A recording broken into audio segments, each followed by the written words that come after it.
এই দেখ রাফি, এটা আমার রোবট গাড়ি। আরে কি বলে পাগল, এটা বলো রোবট গাড়ি। আরে তুই কি জানো সেই গাড়িটা রোবট হতে পারে? আচ্ছা তাই নাকি, তাহলে তুই রোবট বানিয়ে দেখা। ঠিক আছে, এখনই রোবট বানিয়ে দেখাইতেছি। হে গাড়ি, তুমি তাড়াতাড়ি রোবট হয়ে যাও। আরে ওয়াহ বাহ, আমার এই রোবটটা তো মানুষের মতো নাচতেও পারে। আচ্ছা ঠিক আছে, তাহলে তুই মানুষের মতো নাচিয়েই দেখা। এই রোবট, এখনই তুমি নাচিয়ে দেখাও। ঠিক আছে মালিক। হা, এটা তো দেখে বোকার মতো নাচতেও পারে।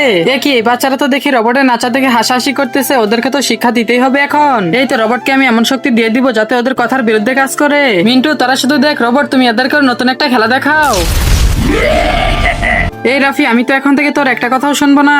কি, তুই মালিকের কথা শুনবি না? তোকে তো এখন দিব আমি। আরে তোরা আমাকে কি মারবি? তোদেরকে তো এখন আমি ইলেকট্রিক গান দিয়ে মারবো। আরে এই রোবটের কাছে ইলেকট্রিক গান কোত্থেকে আসলো আবার? এইবার তো তারা সবাই আমার হাতে বন্দী হয়ে গেছো। আরে কি বলে রোবট এগুলো, আমাদেরকে ছেড়ে দাও প্লিজ। তোদের সবাইকে আমি ছেড়ে দিব একটা শর্তে, যদি সবাই ভিডিওতে লাইক দিয়ে চ্যানেলটিকে সাবস্ক্রাইব করে দেয়।